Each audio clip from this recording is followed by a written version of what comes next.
Today's reading comes from Matthew chapter 17, verses 10 through 27. Then his disciples asked him, "Why do the teachers of religious law insist that Elijah must return before the Messiah comes?" Jesus replied, "Elijah is indeed coming first to get everything ready. But I tell you, Elijah has already come, but he wasn't recognized, and they chose to abuse him. And in the same way, they will also make the Son of Man suffer." Then the disciples realized he was talking about John the Baptist. At the foot of the mountain, a large crowd was waiting for them. A man came and knelt before Jesus and said, "Lord, have mercy on my son. He has seizures and suffers terribly. He often falls into the fire and into the water. So I brought him to your disciples, but they couldn't heal him."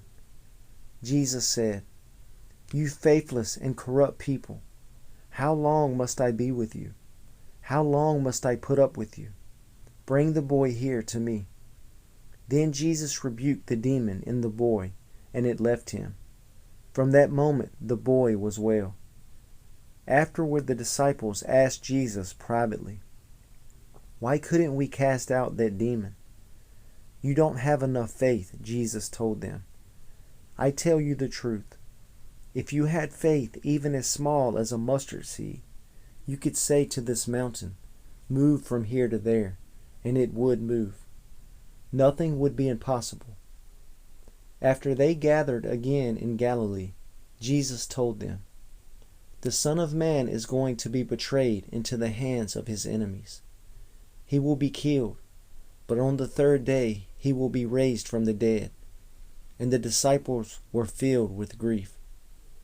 On their arrival in Capernaum, the collectors of the temple tax came to Peter and asked him, "Doesn't your teacher pay the temple tax?" "Yes, he does," Peter replied. Then he went into the house. But before he had a chance to speak, Jesus asked him, "What do you think, Peter? Do kings tax their own people, or the people they have conquered?" "They tax the people they have conquered," Peter replied. "Well then," Jesus said, "the citizens are free. However, we don't want to offend them, so go down to the lake and throw in a line. Open the mouth of the first fish you catch, and you will find a large silver coin. Take it and pay the tax for both of us."